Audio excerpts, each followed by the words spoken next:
नमस्कार। आज हूँ नवेम्बर 24 तारिख सोमवार दिन आपण मानक नहीं आसी आज संध्यार 10टी बड़ खबर से वीडियो को शेष पर्यंत देखंतु। ता सहित आम चैनल को जदि नुआ आसी चैनल को सब्सक्राइब करी पाखरे आसुवा बेल आइकन को क्लिक करी रखंतु। प्रथम खबर, सुप्रीम कोर्टर प्रधान विचारपति भावे शपथ नेले जस्टिस सूर्यकांत। भारतर 53तम प्रधान विचारपति भावे जस्टिस सूर्यकांत शपथ ग्रहण करिसंती। आज राष्ट्रपति भवन में आयोजित उत्सव में राष्ट्रपति श्रीमती द्रौपदी मुर्मू तांकु पद और गोपनीयतार शपथ पाठ कराइछंती। जस्टिस सूर्यकांतଙ୍କ शपथ ग्रहण उत्सव में भूटान, केनिया, मालेशिया, मॉरिशस, नेपाल और श्रीलंका भली देशर प्रधान विचारपति परिवारर सदस्य जोग देइछंती। परवर्ती खबर, आसुची बात्या सेनियार। बंगोपसागर में माड़ी आसुची बात्या। संभाव्य बात्या नहीं पाणीपाग विशेषज्ञ विभिन्न घरोई पाणीपाग संस्था आकलन करिथिबा बेले भारत पाणीपाग विभाग स्पष्ट करि नथिला। बंगोपसागर में बात्या सृष्टि हेउथिबा रविवार पाणीपाग विभाग स्पष्ट करिछि, किंतु संभाव्य सामुद्रिक झड़र गतिपथ तीव्रता एवं स्थलभाग अतिक्रम करने संबंध किछि स्पष्ट करि नाही। अन्यपटे दक्षिण पश्चिम बंगोपसागर एवं तत्संलग्न श्रीलंका अंचल में आसंता 25 तारिख बेलकु आउ एक लघुचाप सृष्टि हेबा संभावना थिबा पाणीपाग विभाग पक्षरु सूचना दिया जाइछि। सेपटे दुईटी सिस्टम जोगु मॉडल गुडिकर आकलन रे कौनसी स्पष्टता आसु नाही, कारण जेउ सिस्टम अधिक घनीभूत हेबो ओ केउटी दुर्बल हेबो ताकू नै मॉडल गुडिकर आकलन द्वंद्व रे पकाउछि। यूएई संभाव्य बात्यार नाम सेन्यार करिछि। पाणीपाग विभाग पक्षरु मालास्का प्रणाली एवं संलग्न दक्षिण अंडमान सागर उपरे लघुचाप क्षेत्र सक्रिय रही। यह सहित जड़ित घूर्णिबलय मध्य समुद्र पतनरु 7.6 किलोमीटर पर्यंत व्यापी। यह पश्चिम उत्तर पश्चिम आड़कू गति करिब। सोमवार दक्षिण पूर्व बंगोपसागर एवं संलग्न दक्षिण अंडमान सागर उपरे एक अवपातरे परिणत हेबा संभावना करिछि। परे अधिक घनीभूत होई पश्चिम उत्तर पश्चिम आड़कू आहुरी अग्रसर हेबो। परवर्ती 48 घंटा मध्य यह दक्षिण पूर्व बंगोपसागर रे एक बात्यार परिणत हेबा संभावना अछि। परवर्ती खबर, राउरकेलारू हावड़ा जाउतबा वंदे भारत एक्सप्रेस उपरकू पत्थर माड़।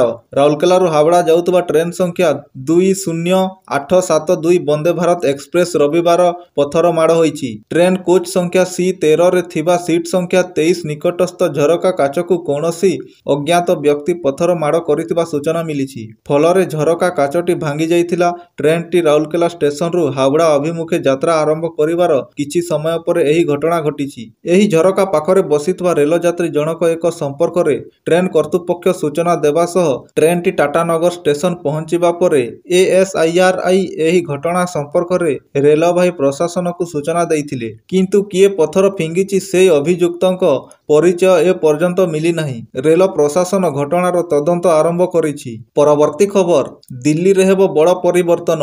11 बदल रे हेबो 13 जिला ना मध्य बदलिबो। बदलिबाकू जाउछि दिल्लीर प्रशासनिक रूपरेखा। बदलिबाकू जाउछि दिल्लीर संख्या आउ जिलार नाम।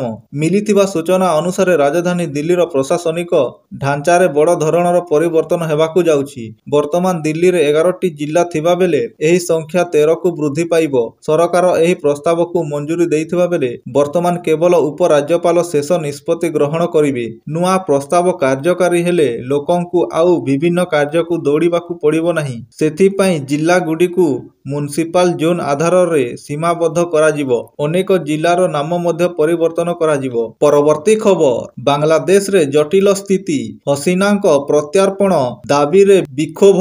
गणहत्या मामला रे दोषी साब्यस्त होइतिबा बांग्लादेश रो पूर्वतन प्रधानमंत्री मृत्यु दंडादेश मिलिछि। तेबे हसीना वर्तमान भारत रे अवस्थान करुथिबारु दंड देश को कार्यकारी करिबा संभव होई पारु नाही। एही परिप्रेक्षी रे हसीनांक प्रत्यार्पण दाबी को केंद्र करी बांग्लादेश राजधानी ढाका समेत एकाधिक सहर रे विक्षोभ प्रदर्शन करा जाउछि। सहस्राधिक हसीना विरोधी एही विक्षोभ रे शामिल होइथिबा बेले राजरास्ता को ओह्लाइछंती। परिवारर मुख्य विरोधी दल बीएनपी एवं मौलवादी संगठन मजात इ इस्लामी मिलित आह्वान रे विक्षोभ आयोजित होइछि। विक्षोभकारी माने हसीना विरोधी स्लोगान देवा सहित ସହିତ ଢାକା ବିଶ୍ୱବିଦ୍ୟାଳୟରୁ ଶାନବାଗ ଚୌରାଙ୍ଗୀ ପର୍ଯ୍ୟନ୍ତ ଶୋଭାଯାତ୍ରାରେ ସାମିଲ ହୋଇଛନ୍ତି। ପରବର୍ତ୍ତୀ ଖବର, ଦିଲ୍ଲୀରେ ବଡ଼ ଡ୍ରଗ୍ସ ରାକେଟର ପର୍ଦ୍ଦାଫାଶ।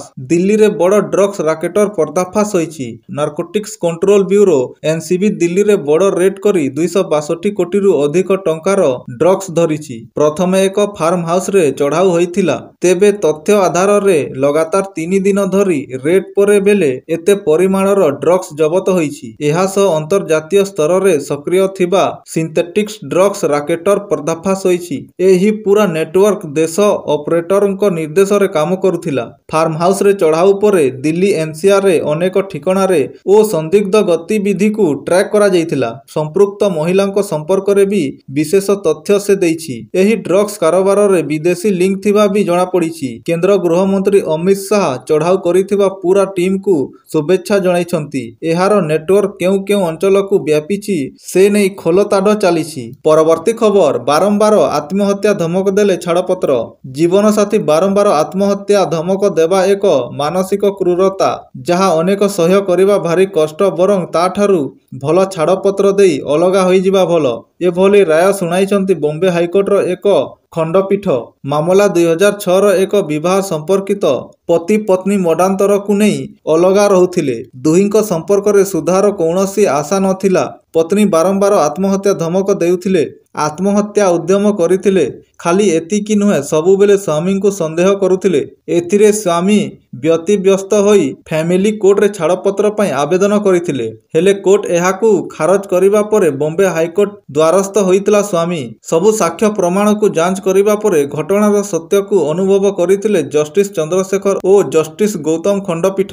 ପରବର୍ତ୍ତୀ ଖବର, ନକଲି ପୁଲିସ କନେଷ୍ଟବଳ ଗିରଫ। ପୁଲିସ ପୋଷାକ ପିନ୍ଧି ରାସ୍ତାରେ ଗାଡ଼ି ମୋଟର ଅଟକାଇ ଟଙ୍କା ଆଦାୟ କରୁଥିବା ଜଣେ ନକଲି ପୁଲିସ କନେଷ୍ଟବଳକୁ ସଦର ଥାନା ପୁଲିସ ଗିରଫ କରିଛି। ସେ ହେଲେ ବ୍ରହ୍ମପୁର ନିକଟ ନାରାୟଣପୁର ଗ୍ରାମର କେଦାରନାଥ ସ୍ୱାଇଁ। ପୁଲିସ ଅଭିଯୁକ୍ତ ମନୋଜ ଘରୁ ନକଲି ପୁଲିସ ପୋଷାକ, ଜୋତା, ଡ୍ରେସ୍, ଲାଠି, ଖେଳଣା ବନ୍ଧୁକ ଆଦି ଜବତ କରିଛି। ସେ ଗତ କିଛି ମାସ ହେବ ନିଜକୁ ଓଡ଼ିଶା ପୁଲିସର କନେଷ୍ଟବଳ ବୋଲି ପରିଚୟ ଦେଇ ବିଭିନ୍ନ ଜିଲ୍ଲା ଗସ୍ତ କରିବା ସହ ଲୋକଙ୍କୁ ଡରାଇ ଧମକାଇ ଟଙ୍କା ଆଦାୟ କରୁଥିଲା ବୋଲି ତଦନ୍ତରୁ ଜଣାପଡ଼ିଛି। ଏନେଇ ସଦର ଥାନାରେ ଏକ ମାମଲା 518/25ରେ ରୁଜୁ କରାଯାଇଛି। ଗିରଫ ପରେ ମନୋଜକୁ ଅଦାଲତ ଚାଲାଣ କରାଯାଇଛି। ପରବର୍ତ୍ତୀ ଖବର, ୟୁକ୍ରେନ ଉପରେ ରୁଷ ଆକ୍ରମଣ, 33 ମୃତ। ରୁଷ ସେନା ପକ୍ଷରୁ ଶନିବାର ୟୁକ୍ରେନ ଏକାଧିକ ସହର ଉପରେ ପ୍ରବଳ ଆକ୍ରମଣ କରିଥିବା ବେଳେ 33 ଜଣଙ୍କର ପ୍ରାଣହାନି ଘଟିଛି। ଶତାଧିକ ଆହତ ହୋଇଥିବା ବେଳେ କୋଠା, ସଡ଼କ ଓ ଅନ୍ୟ ଭିତ୍ତିଭୂମିର ବ୍ୟାପକ କ୍ଷତି ଘଟିଛି। ମୃତକଙ୍କ ମଧ୍ୟରେ 6 ଶିଶୁ ସାମିଲ ହୋଇଥିବା ବେଳେ ଆଉ କେତେକ ଧ୍ୱଂସସ୍ତୂପ ତଳେ ପୋତି ହୋଇଥିବା ଆଶଙ୍କା କରାଯାଇଛି। ରୁଷ ସେନା ପକ୍ଷରୁ 1000 ଡ୍ରୋନ୍, 1000 ଗ୍ଲାଇଡ ବୋମା ଏବଂ ବିଭିନ୍ନ ପ୍ରକାରର 60ଟି କ୍ଷେପଣାସ୍ତ୍ର ସହାୟତାରେ ୟୁକ୍ରେନର ଟେର୍ନୋପିଲ୍, ଡୋନେଟ୍ସ୍କ, ଡିନିପ୍ରୋ, ନିକୋପୋଲ ଭଳି ସହର ଉପରେ ଆକ୍ରମଣ କରାଯାଇଥିଲା। ୟୁକ୍ରେନ ରାଷ୍ଟ୍ରପତି ଜେଲେନ୍ସ୍କି ଆକ୍ରମଣ କ୍ଷତିଗ୍ରସ୍ତ ହୋଇଥିବା ଅଞ୍ଚଳର ଫଟୋ ଓ ଭିଡିଓକୁ ନିଜର ଏକ୍ସ ଆକାଉଣ୍ଟରେ ଅପଲୋଡ କରିଛନ୍ତି।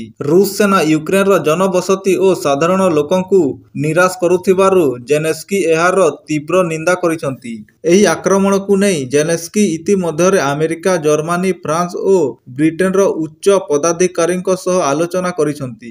ରୁଷର କ୍ଷେପଣାସ୍ତ୍ର ଓ ଡ୍ରୋନ୍ ଆକ୍ରମଣର ମୁକାବିଲା କରିବା ପାଶ୍ଚାତ୍ୟ ରାଷ୍ଟ୍ରଗୁଡ଼ିକୁ ଏୟାର ଡିଫେନ୍ସ ସିଷ୍ଟମ ସହାୟତା ଲୋଡ଼ିଛନ୍ତି। 2022 ଫେବୃଆରୀ 24ରୁ ରୁଷ ଓ ୟୁକ୍ରେନ ମଧ୍ୟରେ ଯୁଦ୍ଧ ଲାଗିଥିବା ବେଳେ ସହସ୍ରାଧିକ ଲୋକ ପ୍ରାଣ ହରାଇଲେଣି। ପରବର୍ତ୍ତୀ ଖବର, ଦକ୍ଷିଣ ଆଫ୍ରିକା ବିପକ୍ଷ 3 ମ୍ୟାଚ୍ ବିଶିଷ୍ଟ ଏକ ଦିବସୀୟ ସିରିଜ ପାଇଁ ଭାରତୀୟ ଦଳ ଘୋଷଣା କରାଯାଇଛି। ଏହି ସିରିଜରେ ଦଳର ଅଧିନାୟକ ଭାବେ ୱିକେଟ୍ କିପର ସହ ବ୍ୟାଟ୍ସମ୍ୟାନ୍ କେଏଲ୍ ରାହୁଲଙ୍କୁ ଚୟନ କରାଯାଇଛି। ନିୟମିତ ଅଧିନାୟକ ଥିବା ଶୁଭମନ ଗିଲ୍ ଅସୁସ୍ଥତା କାରଣରୁ ଟିମ୍ରୁ ବାଦ୍ ପଡ଼ିଛନ୍ତି। ଏହି କାରଣରୁ ଅଧିନାୟକ ଦାୟିତ୍ୱ କେଏଲ୍ ରାହୁଲଙ୍କୁ ଦିଆଯାଇଛି। ଭାରତୀୟ ଏକ ଦିବସୀୟ ଟିମ୍ରେ ତିଲକ ବର୍ମା ଓ ଋତୁରାଜ ଗାୟକୱାଡଙ୍କୁ ବି ସାମିଲ କରାଯାଇଛି। ଦକ୍ଷିଣ ଆଫ୍ରିକା ଟିମ୍ ବିପକ୍ଷରେ ସୁନ୍ଦର ପ୍ରଦର୍ଶନ କରିବା ପରେ ଦଳରେ ଋତୁରାଜ ପୁଣି ଭାରତୀୟ ଟିମ୍କୁ ଫେରିଛନ୍ତି। ଏହା ସହ ତିଲକ ବର୍ମା ଏକ ଦିବସୀୟ ସେଟଅପ୍କୁ ଆସିଯାଇଛନ୍ତି। ଅଲରାଉଣ୍ଡର ରବୀନ୍ଦ୍ର ଜାଡେଜା ଓ ରିଷଭ ପନ୍ତ ବି ଦଳରେ ସାମିଲ ହୋଇଛନ୍ତି।